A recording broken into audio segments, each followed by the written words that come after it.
we'll go back to this presentation, and I'd love to have anybody who has any questions come up to this microphone right over here and to ask your question. I'll start us off, and if we want to invite the speakers back up. First of all, that's just amazing. It's just amazing that, the conversation that I've had with people about solar energy is people just don't think that they can afford it. And you all show that that is possible. What's one of your biggest challenges? Because, maybe playing devil's advocate, like what has this ever backfired that people weren't able to pay back? Or do you see that people struggle with this in any way? Yeah, thank you for that question. I'll go for it. It's a great question, and I want to start with the last piece. Some people can't pay. Eventually, something happens. But let me tell you, the major reason of default is our clients passing away because they're old. And so, what can we do? So we provision. We operate like a bank. So we have loan loss reserves for that. And our loan loss reserve exceeds our default rate. So I think that that's just part of the nature of what we do, But nobody's losing their homes, and we feel good about that. We sleep well at night. So the other thing is about the challenges.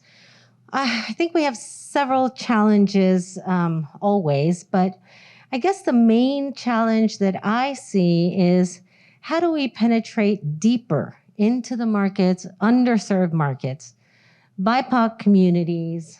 How do we engage more minority contractors, and let people know that we're here for them? Because the one thing that we right now know and in a good position is to raise capital. But I think the biggest challenge is really getting the word out there. Honestly, that's, I think.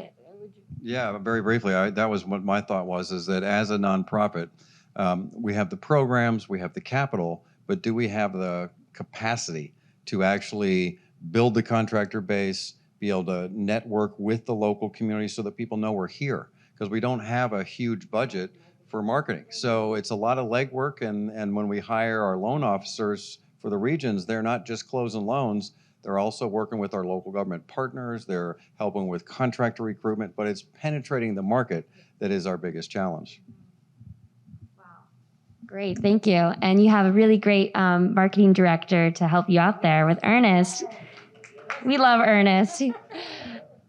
Awesome. Yes, yeah. And so does anybody else have any other questions that you would like to ask? Yeah, if you want to come up here and use the microphone. Is that okay? We stand right here? All right. Come on up. Oh, center mic.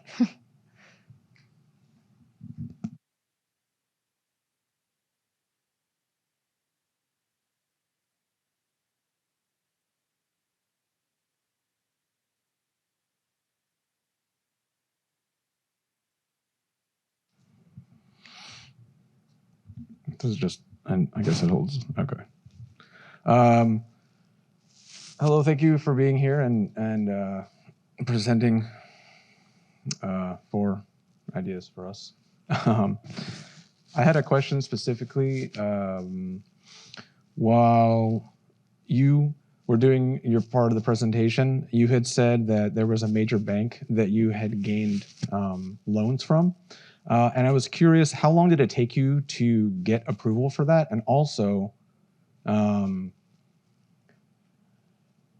do you have any idea of the other major banks or maybe financing institutions? I'm not super familiar with financing, so I might be saying this incorrectly. But do you have any idea if other major banks or financing institutions are interested in working with you or have expressed interest in working with you all?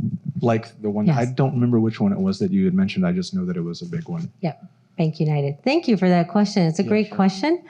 And we're chuckling here because the answer to your question, how long did it take us to get approved? I have to give credit first to PNC Bank, which was the first bank that actually invested in us, then to the first green bank of Ken LaRoe.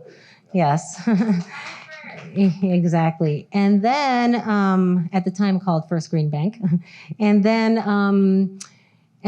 now Bank United. So I think I answered your second question. There are other banks interested, but just at the beginning, the banks would not pay attention to us. We started with the faith-based organizations. And this was back in 2013? 13. Right. 14. So Doug and I actually had to go down to Miami to talk to the Bank United whole executive group with cameras, a TV. At the time, we weren't doing Zoom, right? So they were all connected via TVs from New York and everything to explain to them what a CDFI was.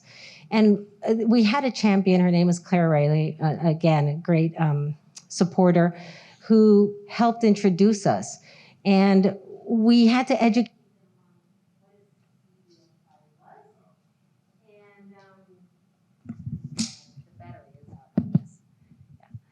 And once we educated them, it took about 2 years to get approved for $150,000 first investment. Now, concurrently, PNC invested $150,000 with a $150,000 collateral.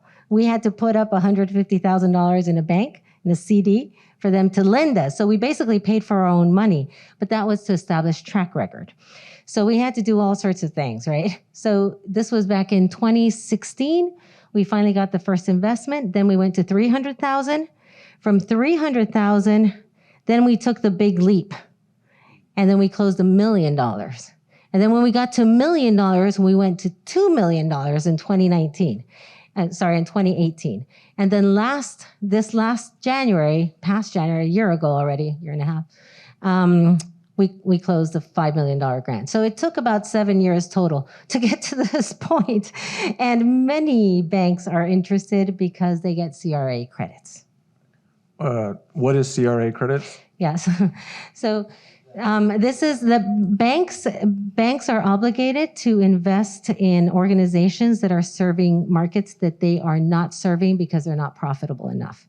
So in other words, back in the 80s, legislation was passed so that banks couldn't overlook underserved communities and not offer services. So they'd open up branches in all the areas that were more affluent, leaving out the poor communities. So in order to compensate that and to kind of balance that out, they said, well, if you're not going to go and set up your branches and provide services, you need to invest in organizations that serve those markets, to fill those gaps. CDFIs are designed to fill those gaps. So when banks invest in us, they get these credits, and if they don't, then they have to pay fines. Well done. Thank you. Yes, thank you. So CRA is the Community Reinvestment Act. Yes. And one, I was actually going to that exact same question, so I appreciate following you on that. Do you want me to go to the mic? Yep, sorry. So, I think we have one here. Yeah, there you go. So the CRA, so I love this CDFI model because banks are forced to lend to organizations like yours. And the question is, what's the cost of capital that they're lending to you all? Is there a requirement for a certain level? Yeah. And so how, what's your average cost of capital you're getting from these banks like Bank United, and how much are you able to mark up to make your model sustainable? Yeah, well, it depends. Again, the banks initially were lending to us at around 4.2%. Yes, again, because we didn't have enough of a track record. Then also remember that banks they don't use LIBOR anymore. They're usually using T-bills.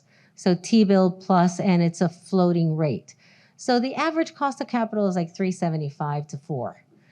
But it is what it is. So when we put out a loan at 6-7%, it sounds like, we're making a margin of 5%, but the cost of operating these small loans is very high. We're a very high touch operation, as you have seen.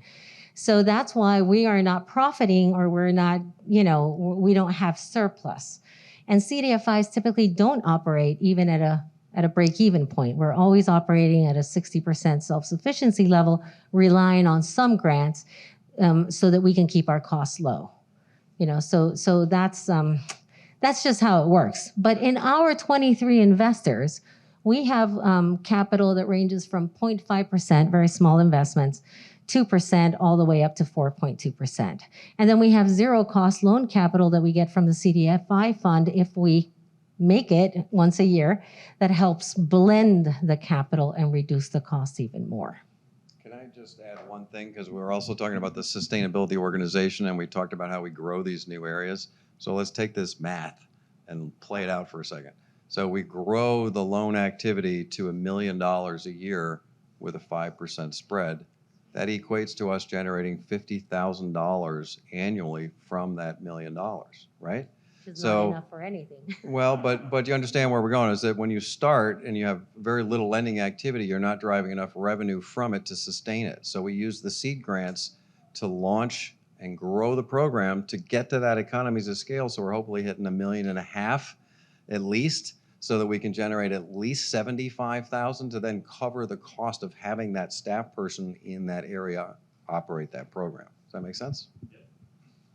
Yeah, so that is the biggest challenge, that we're talking about. Well, we talked about penetrating deeper into the markets, but really scaling this type of operation, which is why most CDFIs focus on doing large affordable housing development projects and larger because it's easier to do one investment for $1 million than 100 loans of 10,000.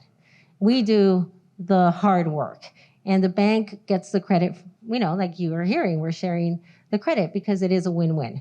But it's the hard work, but it's the most rewarding work as well. So. I think you had a follow-up question. I did. Yeah. So if I recall correctly, in your presentation, most of your organizations are located in the Southeast, like Florida, Georgia, Carolinas. Am I mistaken in that? Currently, yes. Currently? Okay. What? So are you expecting to, I'm assuming that you're going to want to expand, but are you expecting your expansion to track the effects of climate change? In other words, as the climate continues, or as the planet gets warmer, the coastal areas and places like rivers and whatnot, they're going to become more vulnerable. So people are going to start migrating. Mm-hmm. Are you Climate gentrification. Right. Mm-hmm. So And migration. I'm assuming then that the answer is yes. Well, as part of our work, we're always tracking these things because, that, again, we're looking at what the needs are. I mean, what you're talking about is displacement due to climate and also gentrification. It's both. Developers purchasing the higher grounds in Florida and then thus displacing communities that have been there and, in areas that before weren't as valuable. All of these are complex problems. Doug and I both participate in various ways in different advisory boards or we participate. I'm in a group with the Duke University. Doug has been talking to people from Columbia University. So we participate in these issues and conversations. But our focus is to approach us, to provide one solution. There's no silver bullet, right? But to provide one tool to address those issues through financing. That's our focus. So what we do is we're watching these trends and we're seeing what do these people need. So going back to solar, we'd love for everybody to go solar. But we also know that people need to replace their roofs before going solar. We also know that people are getting dropped from insurance because of flood risk, because of increased climate risk. So what do we need to do? We need to improve their climate resilience to reduce their insurance costs and their energy costs. So again, this is a fluid situation where we're constantly adapting to the needs. Yeah. Does that answer your question? You wanted to add? I wanted to take your question in a slightly different way, not necessarily how as you intended it, but in my opening comments, I mentioned to you that we are founding members of the American Green Banks Consortium, which is this new powerhouse of green banks across the country. And I believe there's 23.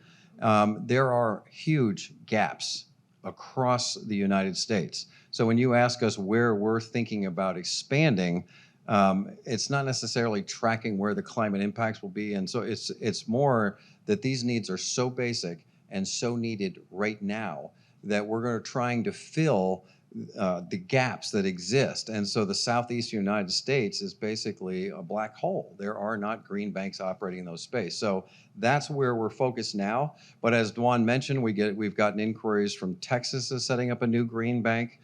We work with the new DC bank in Washington. They're wanting to partner with us. They do commercial lending. They don't really want to do what we're doing. They'd rather bring us in and have us help them. We've had inquiries from North Carolina, South Carolina, where we do a lot of free consulting work because there's people that are calling to say, how do you do this?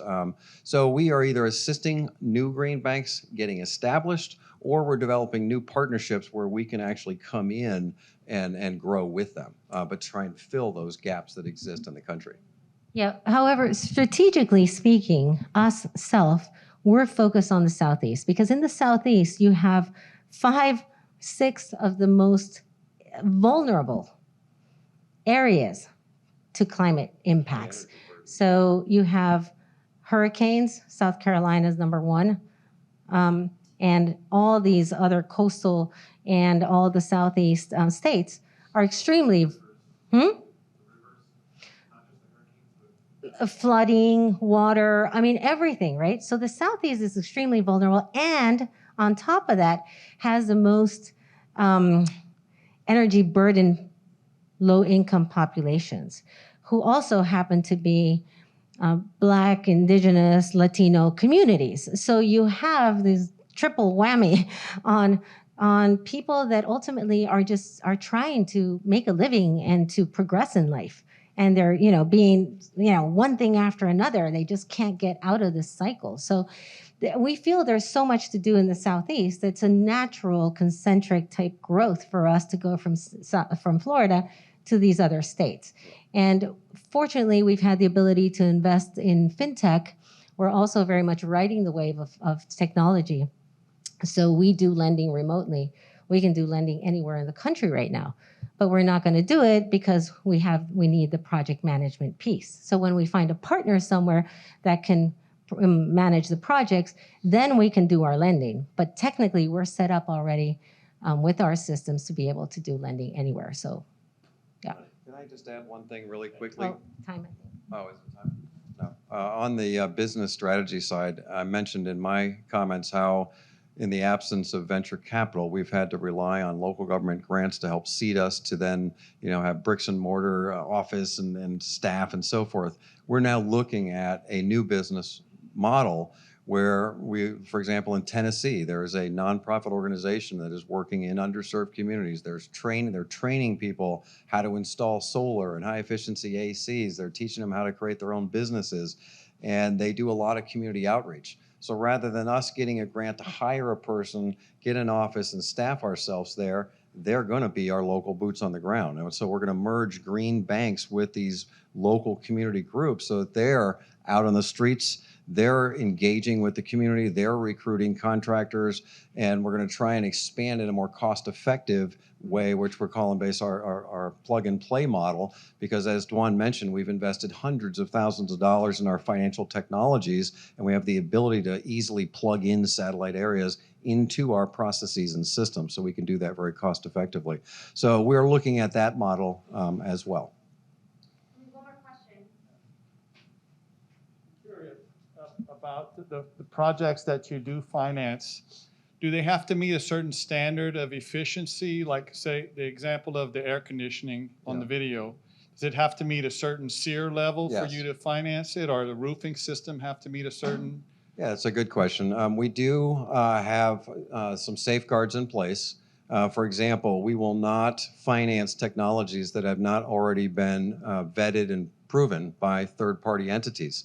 We don't want somebody investing $20,000 in a wind helix that doesn't work in Florida or whatever, you know what I mean? We want people to be investing in technologies where we know what that return on that investment will be. And then We're also checking pricing. I mentioned that where people are overselling, and then of course on the product type, you mentioned the AC. We do have a minimum SEER. We generally like to have like a 16 SEER system. There is some flexibility will apply, but generally that is the standard that we're trying to reach. Yeah, with roofs. And then Well, sometimes they the installers recommend 14 because of the size of the home and the requirement. That's the only time we'll go down to 14 because it doesn't make sense to invest in the 16 SEER. Oh yeah, code is 14. Yeah, so that's the minimum. Right. But we always go for the 16. And then with a roof also, we want to get everybody to the Miami code, which is like the highest standard. Again, we have a little bit of flexibility, but the idea is always to be able to improve the wind resistance, to reduce insurance costs. And we've been interacting closely with an institute in South Carolina it's called the IDEAS, it doesn't matter, but basically we want to apply the fortified roof standard that is used in other states. Yeah, which basically is already a standard that is recognized by the insurance industry. So we're in that process as well. Hopefully it would be great if we had this like fortified standard across the states of all the Southeast, so we can just say, please get a fortified roof. And then everybody understands what we're talking about. But we're not there yet. Yeah, landscape is spotty at best. Does that answer your question? Okay, great. Awesome. And I just want to say thank you so much again. You sold me. I totally love what you guys do. The first meeting that I had, it just clicks, and I'm surprised that this isn't everywhere already, right? How can we support you? Thank you. Well, you already are, actually. I mean, we're here tonight. We've got a long history with your organization. You've done, I think, a good job of helping get the word out about our nonprofit organization. So I think anything that you can do in that vein to help just share information. Either our target markets are really twofold. We're trying to get to underserved communities so that homeowners know that we're here. But we're also trying to reach out to contractors because we want to grow the business side of this. So if there's anything that you could do to help us, it would be to help us connect to those two target markets. Yeah, please. Create a Kiva team. Engage people. Have them join. Not because they necessarily have to invest $25, but because engaging them, having them see the people that are benefiting from this, I think is very helpful. So just one more thing. Kiva, many of the programs we've created are in their infancy. I mean, literally have huge opportunity for growth. Kiva is one of those. I mean, we could literally be doing tens of millions of dollars through Kiva. One of the things that jumps out at me is a lot of times corporations would like to support sustainability. They'll make a one-time donation of $10,000. That money gets burned up and it's gone. Kiva, you could take that $10,000 and you could actually set up your Kiva lending team.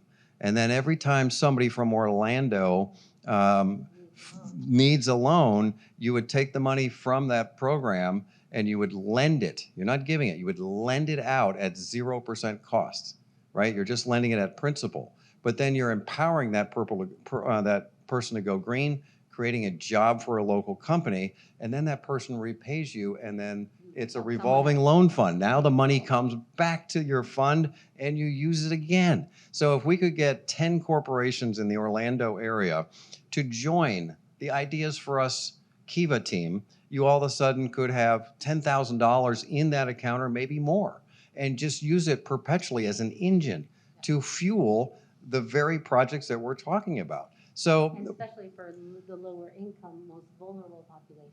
Right. How would that help sell? I mean, that we would be lending on behalf of Ideas, but I think that's a little bit. You Well, but it goes through us, yeah. Oh, okay. So Yeah, you can't lend. I mean, you can't. You're lending directly to the client, but always through a approved partner. There are only 10 field partners in the U.S. It was a 2-year process of due diligence to get approved. They don't want more U.S. organizations using Kiva. They're mostly global organizations. So yes, we're the field partner. We service the loans, we collect, we do all the. So what you would do is you would create a fund. There are teams, already set up. You can go on Kiva and check it out. But like Doug was saying, what you would do is you would invest directly in that client. You don't even know what we're doing in the background. We're underwriting, we're approving, we're making sure that you're going to get your money back. And typically those loans, Kiva has done $1 billion in lending and they have 98.7% repayment rate. So it's pretty phenomenal. But yeah. Can I just add? No, an investor. Right. Mm-hmm. A group. Exactly. And just one last thought is we also have set up our own. Yeah, we have portfolios. We're Kiva investors ourselves. We invest in our own clients. So I took $500 of my own money about 4 years ago, and I plunked it down. I said, I'm going to use this, and I'm going to revolve it. Well, 4 or 5 years later, that same $500 is now actually financed $1,200 of projects. Because I put it on the streets, I got repaid, and I used the same money. Yep. So my 500 is already doubled, and I still have in benefits. The full amount. Wow. So it's a really powerful way to use financing to spur the very climate action that you asked for at the beginning of this meeting, what we're all about, right? Yeah. It creates climate action, real world solutions. Amazing. I love it. I love it. Oh, Jeff. And Jeff Benavita's in the house. I did the same thing that Doug did. I put Yeah. $1,000 to start mine like 10 years ago. Yeah. And then I put $100 every year, and that's keeping. Yeah, it keeps giving. It keeps giving. Is that in Kiva? Yeah. Jeff? So Jeff's been donating investing funds at Kiva. Mm-hmm. Right. And it's so funny because you're going to get repaid monthly from each of these different projects Cents. you invest in. And The because dollar. you put up $25 or maybe $50, you're getting paid $1.85 back per month by your clients. But you kind of don't pay attention to it. 3 months go by, and all of a sudden, boom, you got $50 back. Now you're ready to relend your $50 again. Yeah. But So it's just Kiva really notifies you. You have, enough, because the typical investment is $25. So when you reach that threshold, they tell you, you do want to reinvest. So you're going to get your principal back, Chris. We're going to make a 5%, no, but we're not. Well, we're going to make is we're going to charge the client 5% to cover the operating costs of those loans. We also should probably explore more of the work that you guys are doing. For example, the fleet farming, some of the really cool, innovative projects you're doing. It's possible that we could help finance some of that. Maybe the Kiva program we have could actually, you could not only help generate revenue for it, but we could actually finance some of the work you're doing, right? So we really need to flesh that out a little bit more because we're all about sustainability, and that's what you guys are doing, right? So there may be more than one way that we could work with you in that regard. Amazing. And so maybe we could have Ernest or whoever share a link for Kiva and how to invest in Kiva through you all, right? Yes. Yeah, in fact, we should probably do a short little video just to help people understand. It's not complicated, but if you've never done it, it seems a little complicated. But. Well, we can follow up, set up a Zoom call, and then we can, have a little conference. We'd also be happy to work with your organization like we're doing tonight. Maybe there's other Zoom events or outreach events that we could do collaboratively between our organizations, focusing on where our missions overlap, Because we're happy to share information about the good work you're doing with others and vice versa. It's about getting the word out. So creating those synergies. Amazing. Thank you guys so much. Thank you, everybody. Thank you. Thanks, Doug and Duanne. Thanks for having That us. was great.